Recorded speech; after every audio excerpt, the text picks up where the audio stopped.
अपने भी खफा मुझसे हैं, बेगाने भी नाखुश, कहता हूँ वही बात, समझता हूँ जिसे हक। आप हक बात कीजिए, आप सच बोलिए, कहीं ना कहीं कभी ना कभी अल्लाह आपको वो इज़्ज़त देगा कि दुनिया उसका नज़ारा करेगी। सर अलीम खान साहब का और जंगीदीन साहब का फ्यूचर क्या है? साथ रहे हैं हमारे, मैं कोई उनके सामने गिरी हुई बात नहीं उनके बारे में करना चाहता। ये कहना चाहूँगा कि शायद वो इस काबिल नहीं थे कि इमरान खान साहब जैसे लीडर के साथ मज़ीद चल सकते। ऐसे लीडर के साथ कोई नसीबों वाला ही चलेगा। अस्सलाम वालेकुम नाज़रीन, मैं हूं आपका मेज़बान अनस कुंदल। इस वक्त हम लाहौर के अंदर मौजूद हैं। 21 अप्रैल को पाकिस्तान तहरीक इंसाफ जलसा करने जा रही है और कहा जा रहा है कि पाकिस्तान तहरीक इंसाफ जो है वो अपना रिकॉर्ड तोड़ेगी। तो हमारे साथ मौजूद होंगे पाकिस्तान तहरीक इंसाफ के रहनुमा अली मोहम्मद खान साहब।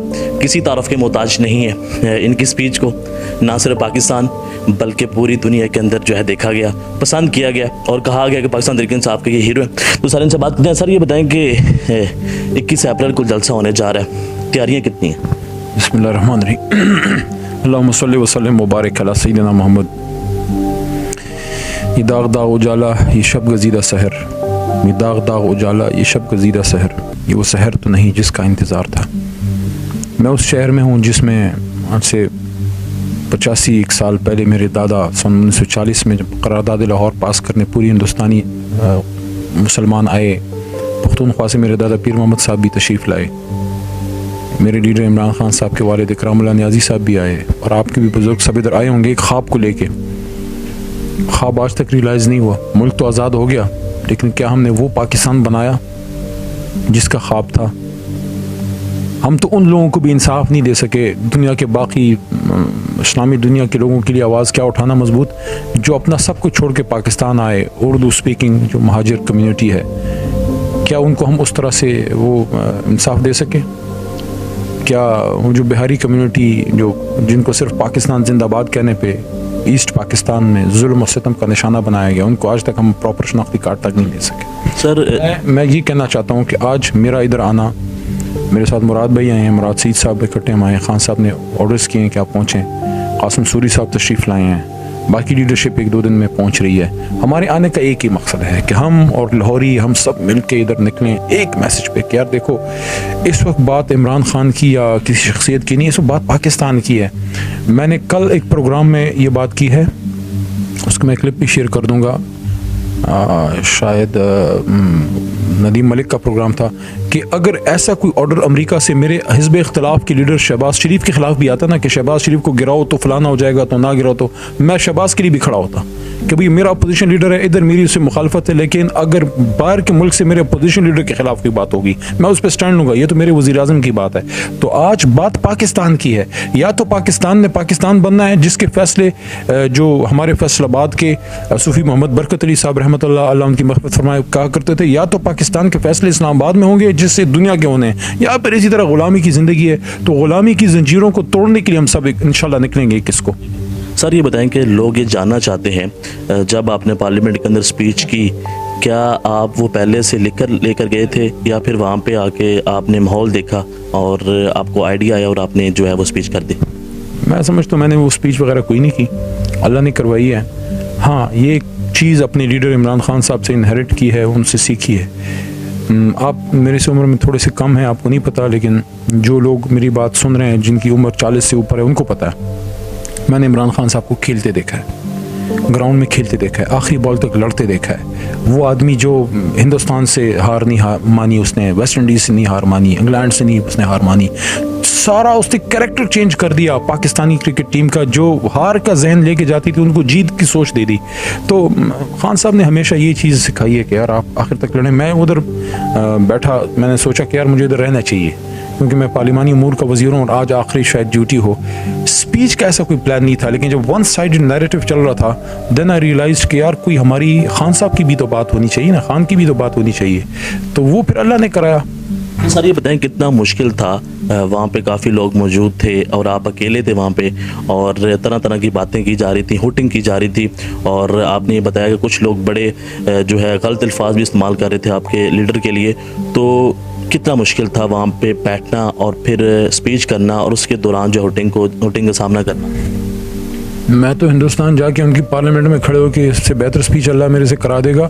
ये तो मेरे अपने मुल्क के लोग हैं, हमारे दुश्मन तो नहीं है, हमारे सियासी इख्तिलाफ है, तो मैं तो उनसे ना मुझे कोई ख़तरा महसूस हुआ, ना मुझे कोई ऐसा लगा कि वो कोई मुझे नुकसान पहुंचाएंगे। हमारे जो है मुखालिफ जमातें ज़रूर हैं, सियासी इख्तलाफ है, मैं उनको दुश्मन आज भी नहीं समझता, लेकिन मैं ये समझता हूँ कि हक़ बात करनी चाहिए, और हक़ बात करने के लिए अल्लाह ताला ने हमें जो है लोगों के ज़रिए वोट दे के इधर भेजा है। तो ज़रूरत थी उनको ये बात करने की कि देखो तुम लोग भी पाकिस्तानी हो, हम भी पाकिस्तानी हैं, लेकिन तुम जिस लाइन पर जा रहे हो वो ग़ुलामी की लाइन है।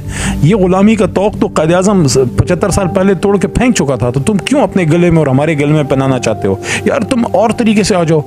यही मियां शहबाज शरीफ साहब जो हैं अवामी तरीके से प्रॉपर इलेक्शन लड़के वोट लेके हैं। मैं मुबारक, देखें मैं ये बात मैंने किसी को नहीं बताई, आज आपके प्रोग्राम में पहली बार शेयर कर रहा हूँ। 2013 में जब मियां नवाज शरीफ साहब वज़ीर आज़म बने, मेरी पीछे सीट होती थी उधर अपोजिशन बेंचेस पे, मैं उधर से जाके मैंने मियां साहब को मुबारक देने गया था, क्योंकि वो एक प्रोसेस से वज़ीर आज़म बने थे। लेकिन शहबाज साहब जो है बैक डोर से आए हैं। देखिए जिस चीज़ में साजिश का शाखसाना है, हम उस चीज़ को कैसे सपोर्ट कर सकते हैं? कैसे कोई अलाउ कर सकता है कि मेरे मुल्क के फैसले वाशिंगटन में होंगे? और इमरान खान साहब ने क्या अच्छी बात की है कि हम अमेरिका के दुश्मन भी नहीं है, ये बात भी क्लियर हो जाए। We are not anti American but we are against dictation, may that be from any country. हमने वो डिक्टेशन वाला वायसराय जो है ना, उसको डब्बा पैक करके भेज दिया था 7 समंदर पार। यूनाइटेड किंगडम में वायसराय लॉर्ड माउंटबेटन को गए हुए बहुत अरसा हो गया, हमें किसी नए वायसराय की कोई ज़रूरत नहीं है। और हुकूमतें वगैरह आती जाती रहती हैं, ठीक है, हमें हुकूमत में जितनी इज्जत थी, हुकूमत में बाहर बैठ के मैं कहता हूँ उसको 10 से ज़रब दे दो, 1000 से ज़रब दे दो, इतनी इज्जत अल्लाह ने दी है। इस अच्छे इक़दाम पे इमरान खान ने जो इक़्तिदार को लात मारी है, इमरान खान की इज्जत आप देखिए आसमानों को छू रही है। सर ये बताएं कि इमरान खान साहब का क्या रद्द-ए-अमल था जब आपने स्पीच की? लोग ये कह रहे थे कि पाकिस्तान तहरीक इंसाफ के जो कारकुन हैं वो मायूस हो चुके थे, लेकिन उस स्पीच के बाद वो लोग मोटिवेट हो गए। तो खान साहब ने आपको क्या कहा? खान साहब ने मुझे पर्सनल में एक मैसेज किया। वो क्या? उन्होंने कहा यार मुनासिब नहीं है वो बात शेयर करना। सर बता दें। उन्होंने कहा you become a hero because of your own courage. तो वो हमेशा दलेर आदमी को पसंद करते हैं, खुद भी दलेर है। मैं तो दलेर मलेर नहीं हूँ, लेकिन पता नहीं अल्लाह ने उस दिन कोई काम मेरे से लेना था तो उन्होंने अप्रिशिएट किया। अरे सर ये बताएं कि आप अगर NRO दे देते, जो शहबाज साहब के साथ हाथ मिला लेते, जरदारी साहब के साथ हाथ मिला लेते, तो ये गवर्नमेंट आपकी 5 साल पूरे करती और आपके ऊपर कोई प्रेशर भी ना डालता, इदारे आपके साथ खड़े होते, तो आपने ऐसा क्यों नहीं किया?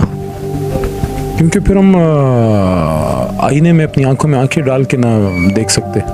मैंने एक दफ़ा किसी ज़माने में एक बात की थी कि दुनिया का सबसे मुश्किल काम पता है क्या है? अपने आप को सच बोलना, अपने आप से सच बोलना। सुबह जब आप जाते हैं शीशे में खड़े होकर अपने चेहरे की तरफ देखते हैं, सुबह अपनी आंखों में आंखें डाल के, वो बंदा अपनी आंखों में आंखें डाल सकता है जो उन बातों पे खड़ा है जो लोगों के सामने कर रहा है। हज़रत अली रज़ी अल्लाह अन्हु का मेरे ख्याल में कौल भी है। हज़रत अली करम जो फरमाते हैं कि आपकी तन्हाई डिसाइड करती है कि आपके ईमान या तक़वा का लेवल क्या है। अवाम में तो हर की मुरवत में जो है तो तस्बीह मेरी तरफ पकड़ लेगा, आपकी तन्हाई डिसाइड करती है। जब आप अपने साथ अकेले होते हैं तन्हाई में, तो आप अपने आप से सच बोल रहे होते हैं। सर ये बताएं कि आपके बारे में ये कहा जाता है कि आप मुखालफिन की भी तारीफ़ कर देते हैं, इसकी क्या वजह? अच्छी चीज़ की तारीफ़ करनी चाहिए, हमें एक दूसरे से सीखना चाहिए।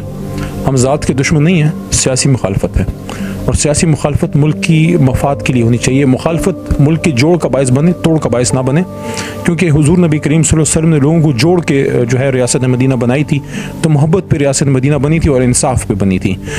तो ज़ाती गाली पे कभी किसी को जवाब नहीं दिया। हाँ, एक शख्स दुश्मन मेरा कोई दुनिया में नहीं है, लेकिन एक शख्स ज़रूर दुश्मन है जो नबी पाक सल्लल्लाहु अलैहि वसल्लम का नहीं है, जो ख़त्म नबूवत का नहीं है, या जो मुल्क का नहीं है। बाकी सियासत में क्या दुश्मनी रखनी। हाँ, सियासी बात पे डट के मुखालफत करते हैं। सर ये बताएं कि आपकी वालदा साहिबा का क्या रिस्पांस था? उन्होंने क्या कहा जो आप स्पीच करके घर वापस गए, तो घर के अंदर क्या माहौल था? नॉर्मल, उनको पता था इसने यही करना है। उनकी ट्रेनिंग जो मेरे लिए है, मुझे एक बात मेरी अम्मी कहती थी और अभी कहती हैं, अल्लाह उनको ज़िंदगी दे, वालिद साहब तो नहीं है, पश्तो में एक बात करती थी। मैं पश्तो में कह देता हूँ, उसका तर्जुमा कर दूँगा, पश्तून जितने सुन रहे हैं उनको समझ आ जाएगी। बच्चे पर जंग के खपला मोर्चा खुश प्रेरने दे। हमें मतलब कि बेटे जंग में कभी अपना मोर्चा खाली नहीं छोड़ना। सर ये बताएं कि आपकी पॉलिटिकल स्ट्रगल है, तो सर ये कभी कोई ऐसा मौका आया आप मुकम्मल तौर पर मायूस हो चुके हों और फिर कोई एक ऐसी चीज़ मोटिवेशन बनी हो, आपने दोबारा कम बैक किया हो? मायूस तो मैं ज़िंदगी में कभी भी नहीं हुआ, लेकिन 2018 में जब टिकट के टाइम पे जो है बनी गाला के बैरियर्स जो थे वो नीचे थे और खान साहब को पता ही नहीं था कि मैं नीचे खड़ा हूँ, ना उनको कोई बता रहा था। और मैं बाहर रह गया, I could not go inside, जहाँ 5 साल में आता जाता रहा। तो खान साहब को तो पता ही नहीं था कि नीचे क्या हो रहा है। कुछ लोग ऐसे थे, जाहिर है वो सबके सामने आ गए हैं, वो खान साहब को छोड़ के चले गए, जिनकी वजह से मुझे थोड़ा मुश्किलात का शिकार रहा। मायूसी नहीं थी लेकिन मुश्किल सूरत हाल थी। लेकिन मैं कौम का शुक्रिया अदा करता हूँ कि मेरी कौम ने हमेशा उस शख्स का साथ दिया है जो इस्लाम या दीन की बात करता है, पाकिस्तान की बात करता है। उस मौके पर भी कौम ने जो है मुझे गिरने नहीं दिया, और इस मौके पे भी कौम ने ही मुझे इज़्ज़त दी है। अल्लाह ताला ने कौम के दिल में मोहब्बत डाली है, खान साहब की भी, मेरे लिए भी थोड़ा बहुत, और जो भी पाकिस्तान के लिए काम करता है, जो जिस भी फील्ड में हो, चाहे वो जर्नलिस्ट है, एक्टर है, फिलंथ्रोपिस्ट है। अभी देखें बिल्कीस बीबी फौत हुई है, पूरी कौम दुखी है। बिल्कीस ईदी साहिबा फौत हुई है, पूरी कौम। जो इस मुल्क के लिए काम करेगा ना, ये मुल्क ना अंधा है ना बहरा है, ना इसकी कौम है। ऐसी जीती जागती कौम है, जो इनके लिए इतना सा भी अच्छा करता है वो उसको एक्नॉलेज करते हैं, वो भूलते नहीं। ना अल्लाह भूलता है ना मेरी कौम भूलती है। सर ये बताएं कि आप अभी ओपोजिशन में बैठ के ज़्यादा मजबूत अपने आप को महसूस कर रहे हैं, फिर गवर्नमेंट में आप ज़्यादा मजबूत? मेरे ख्याल में जिस बात पे खान साहब ने अभी स्टैंड लिया ना, कौमी गैरत और हमीयत पे स्टैंड लिया है, मैं तो हुकूमत के मुकाबले में अपोजिशन में इस वक्त खान साहब को और अपनी जमात को, अपने आप को वल्लाह 100 गुना ज़्यादा मजबूत महसूस कर रहा हूँ। सर लोग ये कहते हैं कि जलसों से कुछ नहीं होगा, खान साहब थक जाएंगे और फिर खान साहब बैठ जाएंगे और ये 1.5 साल पूरे हो जाएंगे, फिर जो इन्होंने इंतखाबी इस्लाहात करनी है वो कर लेंगे, फिर दोबारा आपका आना मुश्किल हो जाएगा। सर ये फिर खान को जानते ही नहीं है। हर गुज़रता दिन, हर गुज़रता लम्हा खान को मजबूत कर रहा है, पाकिस्तान को मजबूत कर रहा है। इनका ये ख्याल है ना, कुछ लोग कहते हैं कि जल्दी इलेक्शन मत करो, खान जीत जाएगा। मैं कहता हूँ जल्दी करोगे तो भी जीतेगा, जितना देर से करोगे और मजबूत होके आएगा, और मजबूत होगा। ये चीज़ फैल रही है। सर ये बताएं कि लोग फैसला कर रहे हैं, people have drawn the line, now they are deciding कि लाइन के बीच का जो एरिया था ना अनडिसाइडेड, वो ख़त्म हो रहा है। People are no making up their minds, either they are with absolutely not और they are with regime change, या वो मुरासले की रजीम चेंज की सियासत के साथ हैं कि जनाब अस्सलाम वालेकुम सर, अंकल सैम, इस बार किसको हुकूमत चाहिए, जाके सलूट करो जाके उधर से। नो, इस्लामाबाद, पाकिस्तानी अवाम फैसला करेगी। और सब जो है ना, सब इस बात को कान खोल के सुन लें, पाकिस्तान पुराने तरीकों से और नहीं चलेगा। ये मेल मिलाप से और ये चक्कर मक्कर चला के पाकिस्तान में हुकूमतें और नहीं बनेगी। हुकूमत बनेगी अगर जमहूरियत से चलाना है मुल्क को, फिर अवाम की मर्जी से चलाओ, नहीं है तो फिर डंडे से चलेगा। अगर जमहूरियत चलनी है, अवाम की मर्जी से चलेगी। खान साहब ने जितना स्टैंड ले लिया है, कौम जैसी खड़ी हो गई है। मैंने कराची, ये लाहौर, पेशावर तो एक उस तरह से कॉस्मोपॉलिटन सिटीज़ नहीं है, हालांकि लाहौर पाकिस्तान का दिल है, लेकिन कराची मिनी पाकिस्तान है। मैंने कराची में जो पिछले जलसे में देखा है, नस्ल दर नस्ल MQM के लोग, नस्ल दर नस्ल पीपल्स पार्टी के, जिनके बाप दादा पुरखों ने कभी पीपल्स पार्टी MQM से वोट नहीं डाला, वो कहते हैं मैं, हमारे घर कोई नहीं आया, खुद से PTI के झंडे उन्हें कहते हैं हमने उठाए हैं, इमरान खान के साथ हैं। क्यों? वो कहते हैं इमरान जो है वो पाकिस्तान की बात कर रहा है। सर ये बताएं कि जो लोग पाक फौज के खिलाफ बात कर रहे हैं, प्रोपोगंडे कर रहे हैं, क्या कहेंगे, ऐसा करना चाहिए? अगर पाक फौज नहीं है तो पाकिस्तान नहीं है। पाक फौज हमारी शान है, हमारे सर का ताज है। और मैंने परसों ये बात की है कि पार्लियामान में 2 लोगों ने पाक फौज के खिलाफ प्रोपेगेंडा किया, और मैंने ये बात की है कि कोई ये ना सोचे कि इमरान खान हुकूमत में नहीं, हम लोग पार्लियामान में नहीं बैठे। हम पार्लियामान में अंदर हो या ना हो, हुकूमत में हो या ना हो, हम अपनी पाक फौज और अपने मुल्क का दिफा करना जानते हैं। आपस में जो कोई इश्यूज़ हैं पॉलिसी लेवल पे, वो ऊपर बड़े बैठे हैं, वो डील कर लेंगे। बाकी फ़ौज हमारी फ़ौज है। फ़ौज को तो दुश्मन, देखें पाकिस्तान का दुश्मन एक बात को समझता है, इस मुल्क में इसकी फ़ौज को कमज़ोर कर दो, पाकिस्तान को नुकसान पहुंचेगा। एक मजबूत फ़ौज, एक हमारी इस्तेकाम वाली फ़ौज जो है, वो एक मुत्तहिद पाकिस्तान की अलामत है। तो इसके ख़िलाफ़ तो जो कोई बात करता है, प्रोपेगेंडा करता है, वो तो मुल्क का नुकसान करता है। सर ये बताएंगे अपने जो आपके कारकुन हैं पाकिस्तान तहरीक इंसाफ के, उनको क्या पैगाम देंगे, जो चंद लोग हैं जो इस वक्त पाकिस्तान आर्मी के ऊपर तनकीद कर रहे हैं और गलत अल्फाज इस्तेमाल कर रहे हैं, तो उनके बारे में? लेकिन बहुत से तो प्रोपेगेंडा बाहर से भी हो रहा है, कुछ फेक अकाउंट्स बना के वो कर रहे हैं। कुछ हमारे जो सियासी मुखालिफिन हैं वो अपनी सियासी मुखालफत में पहले भी कर चुके हैं। देखिए फ़र्क ज़ाहिर है साफ। इमरान खान साहब हुकूमत से एक रजीम चेंज साजिश के ज़रिए निकाले गए, उन्होंने ये चीख नहीं लगाई, नारा नहीं लगाया मुझे क्यों निकाला। वो कहते हैं मैं बता रहा हूँ, he is telling the people that why has he been denied the government. वो कह रहे हैं कि मुझे क्यों निकाला, he is telling the people. लेकिन उनमें और मियाँ साहब में एक फ़र्क है। देखिए मियाँ साहब ने नारा लगाया मुझे क्यों निकाला, लेकिन फिर उनकी गुजरांवाले की और मुख्तलिफ जगहों की क्वेटे वगैरह की स्पीच आपको याद है? तो इसका मतलब ये समझा जाए, नाम ले के जो हमारे ज़िम्मेदार इदारों के लोगों के जो नाम ले लेके उनकी हर्जा सराई हुई है, खान साहब ने तो मना किया। तो सर ये समझा कि पाकिस्तान तहरीक इंसाफ कभी भी फ़ौज के खिलाफ बात नहीं करेगी, इनके लीडरान। सवाल ही नहीं।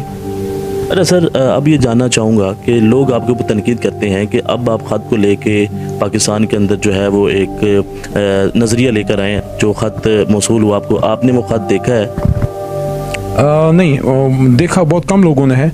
एज ए कैबिनेट मेंबर हमें उसका जिस्ट बताया गया, तो उसमें जो क्योंकि एग्जैक्ट डिसाइफर है ना उसको नहीं दिखाया गया, क्योंकि वो एक सीक्रेट डॉक्यूमेंट होता है। तो कैबिनेट में जितनी ब्रीफिंग सबको मिली है वो मुझे भी मिली है, और उसमें जो 2-3 चीज़ें बड़ी ही अचंभे की हैं वो ये हैं। देखें, एक तो ये कि कोई किसी को किसने ये हक़ दिया है कि वो ये बात हमारे किसी बंदे को कहे कि आपके अदम एतमाद में अगर आपके वज़ीर-ए-आज़म इमरान खान नहीं गिरते और अदम एतमाद जो है वो कामयाब नहीं होती तो पाकिस्तान के लिए मुश्किलात हो जाएंगी, things will get tough for Pakistan. और अगर इमरान खान साहब की हुकूमत गिरती है और अदम एतमाद कामयाब होती है, देन वील फॉरगिव जो आपने किया है रूस के मामले पे। और उनको ये कैसे पता था कि अगली हुकूमत जो आएगी वो मामला ठीक कर देगी? उनको कैसे पता था कि शहबाज साहब की जो गवर्नमेंट आएगी वो ऑटोमेटिकली उनकी पॉलिसी का क्या पहले से पता था? तो किसी भी मुल्क को क्या ये इख्तियार हम दे दें कि वो फैसला करे कि पाकिस्तान में किसकी हुकूमत होगी? ये तो फिर हमारी सॉवरेंटी हमने गिरवी रख दी। ये तो पाकिस्तान की बका सालमी तो सॉवरेंटी की बात है। मेरे फैसले पाकिस्तान के वाशिंगटन या लंदन में नहीं होंगे, इस्लामाबाद में होंगे। लोग ये तनकीद करते हैं पाकिस्तान तहरीक इंसाफ ने जब गवर्नमेंट में आए तो ब्यूरोक्रेसी ने आपकी बात नहीं मानी, महंगाई को आप कंट्रोल नहीं कर सके, तो लोग कहते हैं कि आपकी परफॉर्मेंस क्या है वो जानना चाहते हैं। देखें, 3.5 साल के बाद आखिरी 1.5 साल परफॉर्मेंस का सामने आने का होता है। बहुत बड़े बड़े फ़ैसले भी हमने किए, बहुत बड़ी बड़ी चीज़ें हुई। अल्लाह ताला के करम से जो कामयाब जवान प्रोग्राम था, जो हेल्थ कार्ड एक बहुत रेवोल्यूशनरी स्टेप था, एहसास प्रोग्राम था, उसके साथ साथ बहुत सी चीज़ें गवर्नेंस में इमरान खान साहब लेके आए। फॉरेन एक्सचेंज रिजर्व्स आपके बढ़े, आपका एक्सपोर्ट हमारी बढ़ी, महंगाई कंट्रोल होने लगी थी, आपका ख़जाना बढ़ रहा था और एक बहुत बड़े पैमाने पर पाकिस्तान इकनॉमिकली ऊपर जाने लगा था, टेक ऑफ करने लगा था। मैं ये सवाल करूँगा कि अफ्तारी का वक्त होने वाला है, जो आपने शेर पढ़ा था वो दोबारा देखें, वो तो हर चीज़ का एक वो वक्त होता है और उसी टाइम वो चीज़ जो है वो मज़ा करती है। लेकिन मैं सिर्फ एक बात करना चाहता हूँ आखिर में। मैं कोई वो कहने की बजाय सिर्फ एक बात हुजूर नबी करीम सल्लल्लाहु अलैहि वसल्लम की करना चाहता हूँ कि उनके नवासे रसूल जो हैं वो किस बात पे शहीद हुए? क्या उनको इक़्तिदार चाहिए था? वो हक़ बात के लिए खड़े थे। तो मैं सिर्फ ये कहूँगा कि जो अलामा का शेर है कि कहता हूँ वही बात समझता हूँ जिसे हक़, मैं ज़हर हलाहल को कभी कह न सका कंद, अपने भी खफा मुझसे हैं बेगाने भी नाखुश, कहता हूँ वही बात समझता हूँ जिसे हक़। आप हक़ बात कीजिए, आप सच बोलिए, कहीं ना कहीं कभी ना कभी अल्लाह आपको वो इज़्ज़त देगा कि दुनिया उसका नज़ारा करेगी। सर, अलीम खान साहब का और जंगीदीन साहब का फ्यूचर क्या है? साथ रहे हैं हमारे। मैं कोई सामने गिरी हुई बात नहीं उनके बारे में करना चाहता। ये कहना चाहूँगा कि शायद वो इस काबिल नहीं थे कि इमरान खान साहब जैसे लीडर के साथ मज़ीद चल सकते। ऐसे लीडर के साथ कोई नसीबों वाला ही चलेगा। Thank you so much. शुक्रिया।